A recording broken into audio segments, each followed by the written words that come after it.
ओम नमो भगवते वासुदेवाय नमः। हिंदू धर्म में एकादशी के व्रत का विशेष महत्व है। हर माह में 2 एकादशी पड़ती है और सभी का अपना एक अलग महत्व होता है।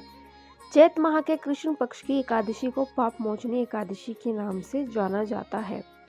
इस दिन विधि विधान से भगवान विष्णु जी की पूजा अर्चना की जाती है। जैसा कि इसके नाम से ही पता चल रहा है कि पाप मोचनी एकादशी उस सभी पापों से छुटकारा पाने के लिए होती है जो किसी ने अपने जीवन काल में किए होते हैं। पाप मोचनी एकादशी पापों से मुक्ति पाने वाली एकादशी है। इस दिन नियमानुसार व्रत रखने से भक्तों को विष्णु जी की कृपा प्राप्त होती है और उनकी सभी मनोकामनाएं पूरी होती है।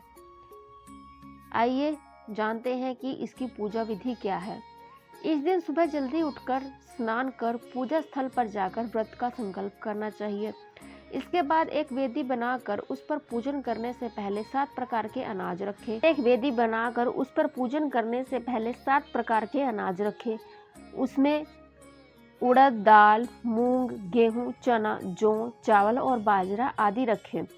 वहीं वेदी के ऊपर कलश की स्थापना करें और इसे आम या अशोक के 5 पत्तों से सजाएं। इसके बाद इस वेदी पर भगवान विष्णु की मूर्ति की स्थापना करें और फिर पीले फूल, मौसमी फल और तुलसी भगवान को अर्पित करें।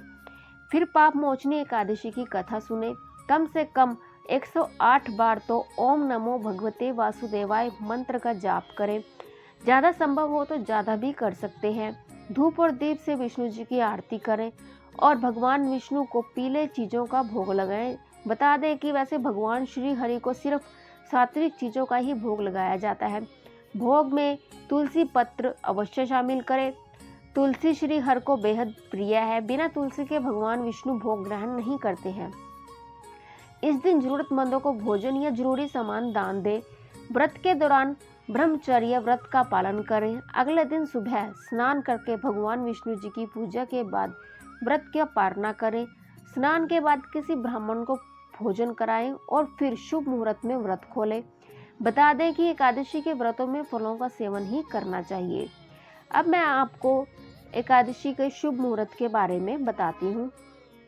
पाप मोचनी एकादशी चैत माह के कृष्ण पक्ष की एकादशी 18 मार्च 2023 को पड़ रही है, जो कि दिन शनिवार के दिन होगी। एकादशी तिथि प्रारंभ 17 मार्च शुक्रवार दोपहर 2:08 पर होगी और इस तिथि का समापन 18 मार्च दिन शनिवार सुबह 11:14 पर हो जाएगा। द्वादशी तिथि का प्रारंभ 18 मार्च शनिवार सुबह 11:15 पर होगा और इस तिथि का समापन 19 मार्च रविवार सुबह 8:07 पर होगा। पाप मोचनी एकादशी 18 मार्च शनिवार को होगी। इस दिन सूर्योदय का समय 6:37 होगा और सूर्यास्त का समय 6:33 पर होगा। राहु काल का समय सुबह 9 बजे से 10:30 बजे तक होगा। इस समय में के अंतराल आपको कोई भी शुभ काम नहीं करना है, जिस समय राहु काल का समय चल रहा होगा। द्वादशी तिथि 19 मार्च रविवार को शुरू होगी। इस दिन सूर्योदय का समय जो होगा वो 6:36 पर होगा और सूर्यास्त शाम को 6:33 पर होगा। राहु काल का समय द्वादशी के दिन शाम को 4:30 बजे से लेकर 6 बजे तक रहेगा। इस व्रत की पारणा तिथि और मुहूर्त 19 मार्च 2023 दिन रविवार को होगा। व्रत पारणा मुहूर्त व्रत खोलने का जो समय है सुबह 6:37 से 8:07 तक बहुत ही अच्छा शुभ मुहूर्त है। इस समय के मध्य में ही आप हो सके तो अपना व्रत खोलें। 19 मार्च 2023 दिन रविवार को 6:37 से लेकर 8:07 तक व्रत खोलने का शुभ समय है, तो इसी समय के अंतराल में आप अपना व्रत खोलें। तो यह था शुभ मुहूर्त के बारे में जानकारी। अगर आपको जानकारी अच्छी लगी हो तो चैनल को लाइक, शेयर और सब्सक्राइब जरूर करें। धन्यवाद। अब मैं आपको पाप मोचनी एकादशी महात्म्य के बारे में सुनाती हूँ। तो आइए शुरू करते हैं। महाराज युधिष्ठिर बोले, हे भगवान, अब आप चैत मास के कृष्ण पक्ष की एकादशी के बारे में बतलाइए। इस एकादशी का क्या नाम है? इसमें कौन से देवता की पूजा की जाती है? तथा इसकी विधि क्या है, यह सब विस्तार पूर्वक कहिए। भगवान श्री कृष्ण जी बोले कि हे राजन, एक समय मानधाता में लोमश ऋषि से पूछा था कि हे मुनिवर, चैत मास के शुक्ल पक्ष की एकादशी का क्या नाम है तथा उसकी विधि क्या है, सो सब कहिए, पूरी तरह से मुझे इसके बारे में बताइए। लोमश ऋषि बोले कि हे राजन, चैत मास के कृष्ण पक्ष की एकादशी का नाम पाप मोचनी एकादशी है। इसके व्रत के प्रभाव से मनुष्यों के अनेक पाप नष्ट हो जाते हैं। इसकी कथा इस प्रकार है।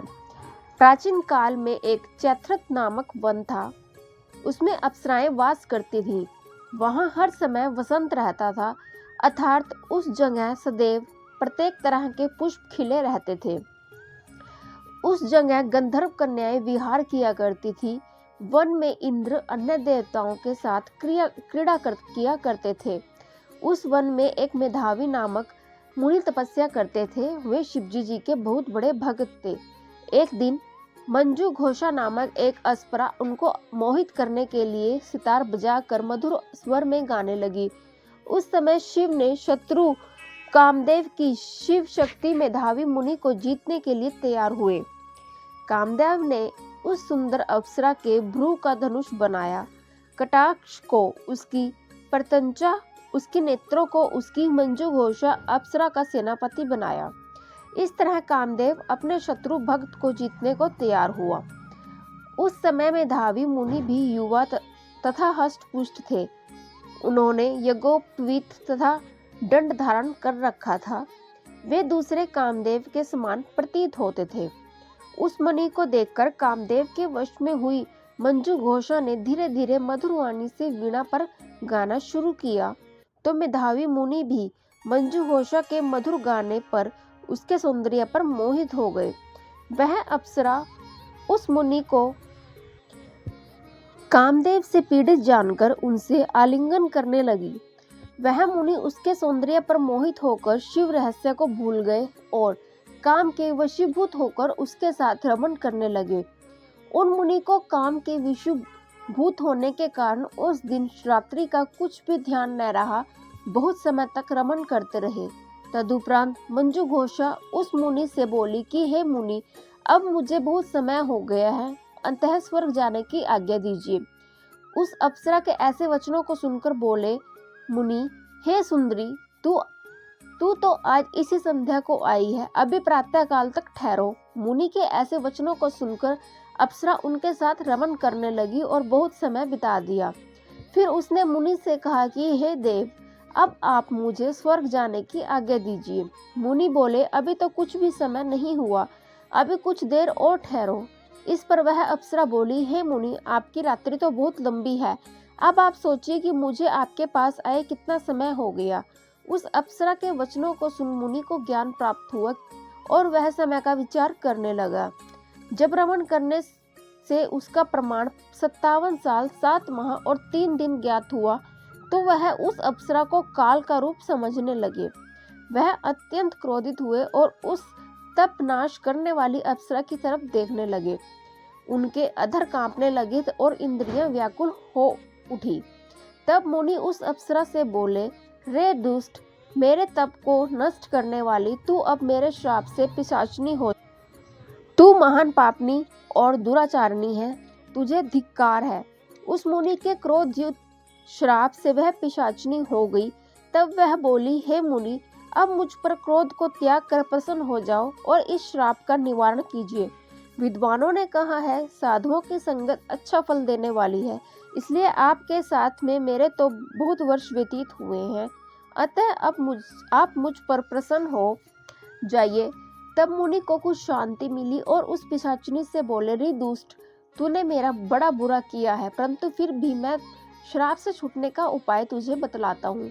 चैत माह के कृष्ण पक्ष की जो एकादशी है, उसका नाम पाप मोचनी एकादशी है। उस एकादशी का व्रत करने से तू पिशाचिनी की देह से छूट जाएगी।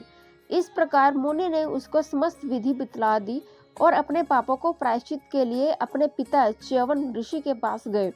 च्यवन ऋषि अपने पुत्र मेधावी को देखकर बोले, रे पुत्र, यह तूने क्या किया? तेरे समस्त तप नष्ट हो गए हैं।